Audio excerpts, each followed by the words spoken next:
Welcome to Grad Guidance, career tips and tools for graduate students. I'm your host, Allie Irk, Associate Director of Graduate Student Career Development at Lehigh University. In this episode, we'll be discussing Understanding Imposter Syndrome, featuring Kathleen Hutnik, Associate Dean of Graduate Life in the Graduate Education and Life Office. Welcome to Grad Guidance. I'm Allie Irk. Today we're going to be discussing imposter syndrome with our guest, Kathleen Hutnik. Welcome, Kathleen. Oh, thank you, Allie. I'm so happy to be here talking about this topic. Yes, well, thank you so much for taking time to discuss this. I think it's really important. And I wanted just to start with, if you could tell a little bit more about your role and your professional background. Sure. So I am the Associate Dean for Graduate Student Life here at Lehigh University. And I've been working with graduate students for almost 14 years now already.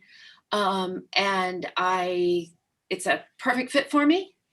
I have a Ph.D. in English from Indiana University, and really wasn't sure if I wanted to go the faculty route when I finished. I had two small children and wanted to make sure to spend a lot of time with them when they were little, and was lucky enough to be in a position to do so, and took me some time to think about what direction I wanted then to pursue, and decided that student affairs and supporting students in this way was the best use of my time and talents. And I feel really lucky that I had the opportunity to do so. Thank you. I appreciate you sharing your background too, because I think it's so important, since this is a career-focused video, and I think it helps students to hear about others' career paths as well. So I think to start with, I'd like if you could just define and tell more about what is imposter syndrome. So imposter syndrome is something that my guess is most of us have felt at some point in our lives.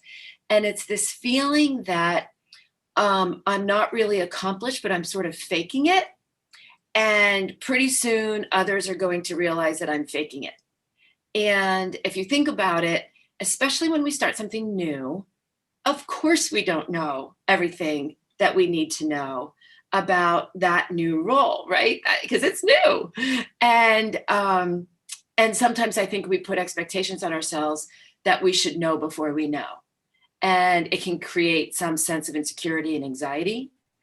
And so we often call that imposter syndrome, that you feel like you're not authentic, but that you are acting as an imposter in this new role. Yeah, that's really helpful to explain that in more detail. I wonder if you talk a little bit about how common would you say imposter syndrome is among graduate students? And then also kind of what impact does it have? Sure. It is so common. It's so common. I, in fact, would be surprised that there's anyone who doesn't really have experienced at least some degree of imposter syndrome. And frankly, I think I would almost be worried more about those students than I would about those who feel it, because those students may have an overconfidence that they know what's going on. And the truth is, you do have to start graduate school with, I think, an understanding of your abilities. You have to try to remember that you were not admitted by accident, that you really were admitted based on your credentials, but that you have a lot to learn. You have a lot to learn. And you do need to enter with, I think, a sense of humility. But the impact when imposter syndrome gets perhaps too strong, I often, when I talk about this with students, I talk about imposter syndrome is kind of like stress, right? A little bit of stress is actually great. A little bit of stress is energizing. It helps you to focus. It gets you to work harder. It can be actually incredibly beneficial.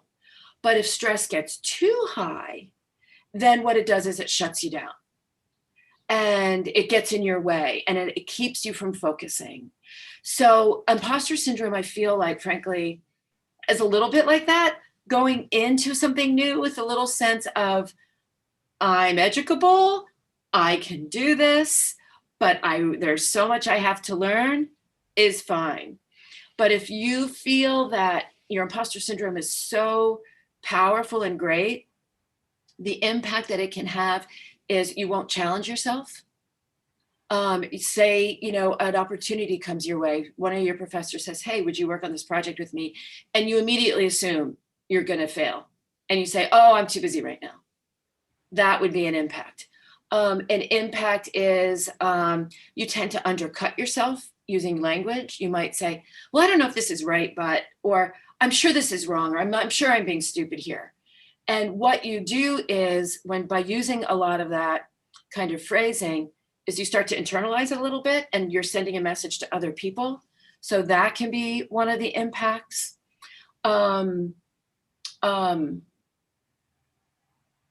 I think I think another one, I just actually had a conversation with a student about this. You don't use your time well.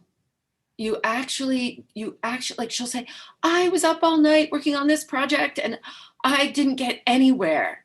And then when we broke it down, most of her inner thoughts were not on the math problems.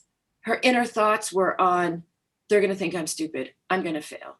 Oh my God. What if I don't make it? I better start looking for other jobs right now. So, that is part of the impact, is that, you got into these fields because you love them. That's one of the things I love about graduate students, right? Nobody's forcing you to be here. You're choosing this field because you're really interested in it. But instead of focusing on those things you're really interested in, you're focusing on your own fear of failure. And then it kind of becomes a self-fulfilling prophecy. I can keep going, but if that No, I agree. I think it's you've made so many important points. I think the negative self-talk can be, time consuming, exhausting, distracting. And I think the other point that I love that you made is, our graduate students are growing, learning, but that's a for your whole life, right? We're always learning, we're always growing. So I love all those points that you made. And certainly thinking about the impact, I think my next question would be, what strategies do you think would be helpful? Yeah. For graduate students? Sure. Well, I have a bunch. And I actually, I usually run a workshop at the beginning of every semester. And I will encourage any future students to attend it, because it's a lot of fun too. And so the big part of the strategy is taking a moment and examining your values. So you think, wait a minute, how does that have anything to do with it? You look at, what are the values that you hold most dear about yourself, and the values that you most admire in other people. And those values might be trustworthiness, resilience, humor, kindness, honesty, so on and so forth. And when you remind yourself of what you value about yourself as a person, it actually works, believe it or not. You might not believe me, but it's true. It works to lower your blood pressure about your performance. You're sort of going around the anxiety, if you will, or you're going above the anxiety.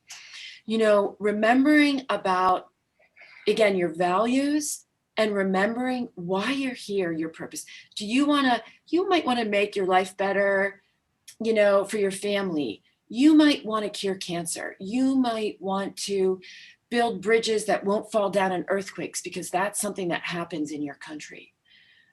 Tap into that purpose and your why, and it actually strengthens you. It gives you an armor. It makes your spine stronger.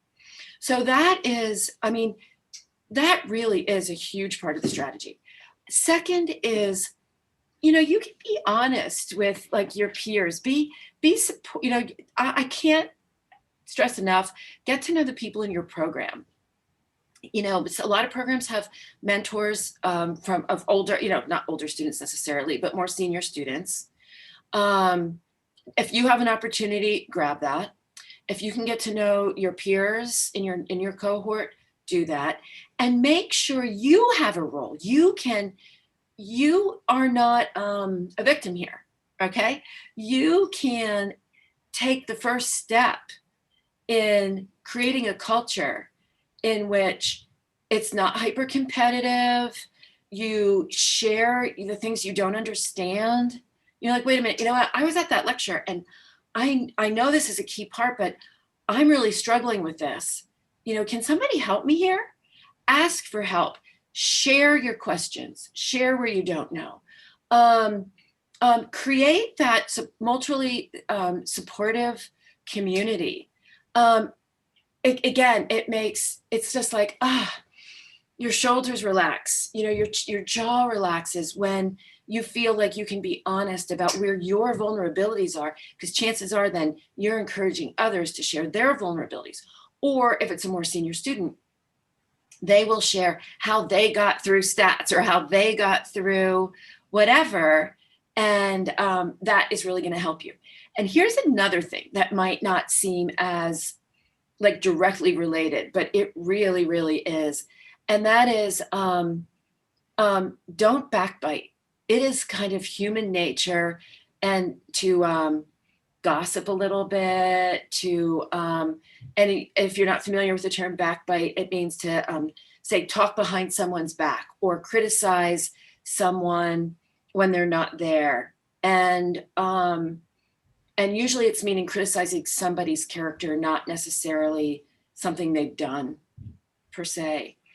Don't contribute to that kind of environment, because what that does is it erodes trust. And chances are, if you're doing it, somebody else is doing it. They might be doing it about you. And then the trust breaks down among the cohort and the community. And that's when you don't believe it. When somebody says, wow, you did a great job. Well, did you? Are you going to trust it? I don't know. Another thing that a little self-exercise you can do is think about the last time someone asked you for advice.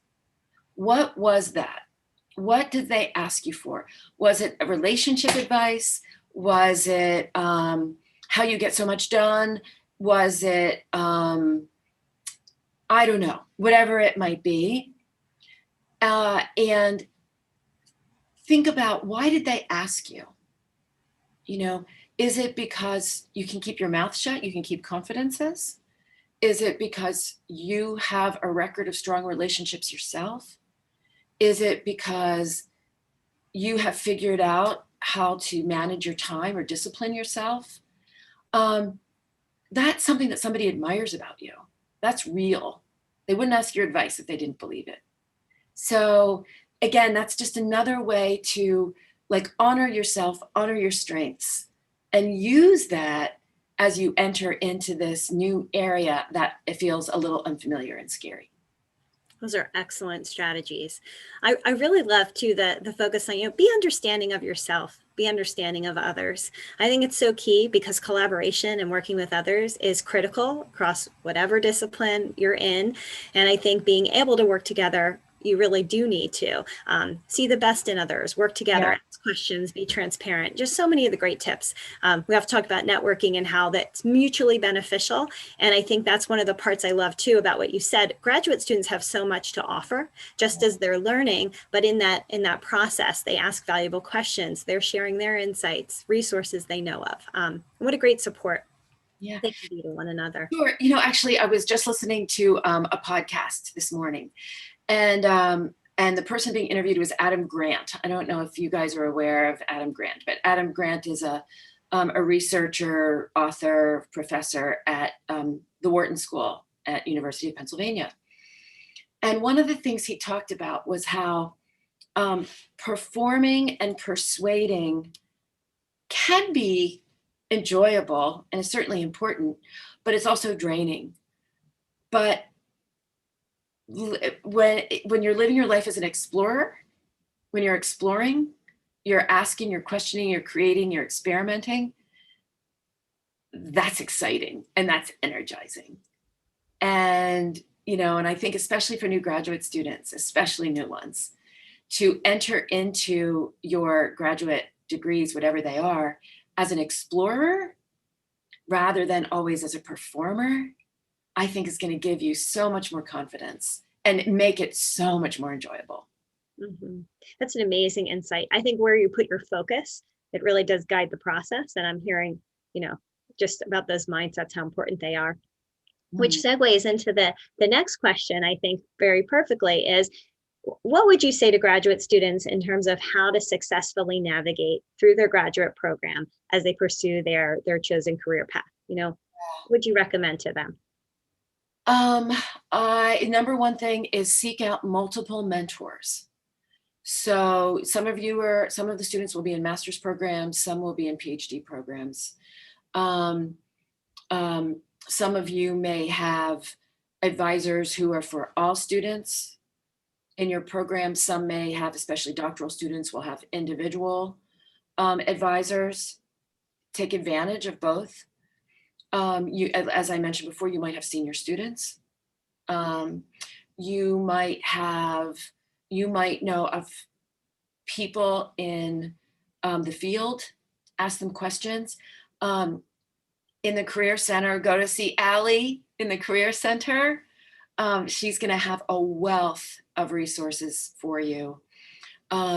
Take advantage of talking with Lehigh alums who love talking to Lehigh students. It'll be the best thing they do all day. So, remember that is a great resource and potential mentor for you. The other thing that I would do is, frankly, I would not get too locked in from the get-go on one set career path.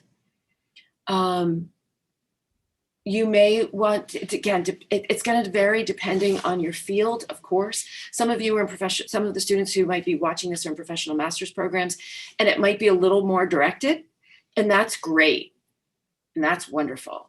For students who might be in doc programs or in master's programs where it's not quite as directed, I would definitely also recommend checking out some online tools, Imagine Ph.D. or using a lot of acronyms here, AAAS, IDP, Individual Development Plan.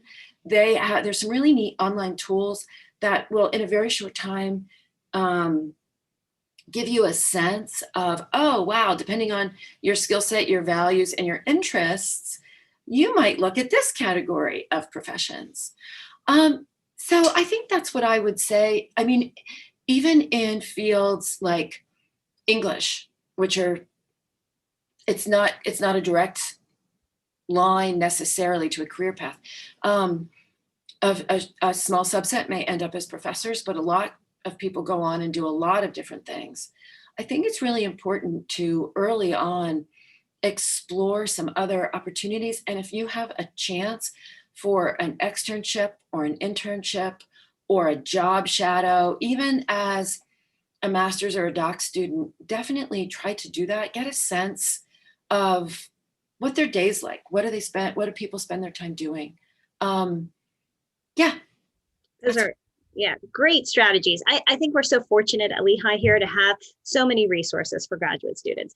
I appreciate all that the Graduate Education and Life Office does, and the work of Yvonne Lee, and just all of the supports we have on campus, as well as all the opportunities that you can tap into through the Career Center internships. Like you mentioned, there's projects on Lehigh Connects, there's lots of tools.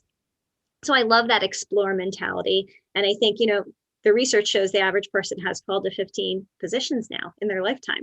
So even when you are on a very kind of guided career path, you may switch roles, you may switch companies. There's a lot of change that's going to happen. So I think being proactive, seeking out support, asking questions, that's a critical life skill for success, in all stages for sure.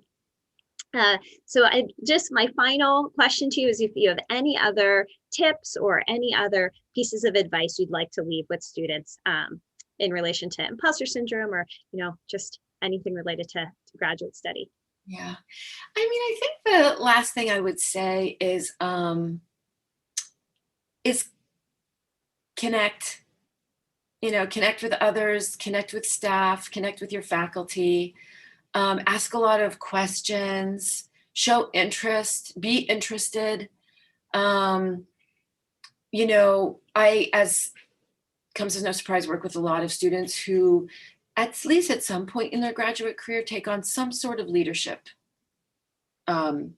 position, whether it's formal through being a member of the Graduate Student Senate, or they say, you know what, I think I want to organize a conference in our field, at Lehigh, or something.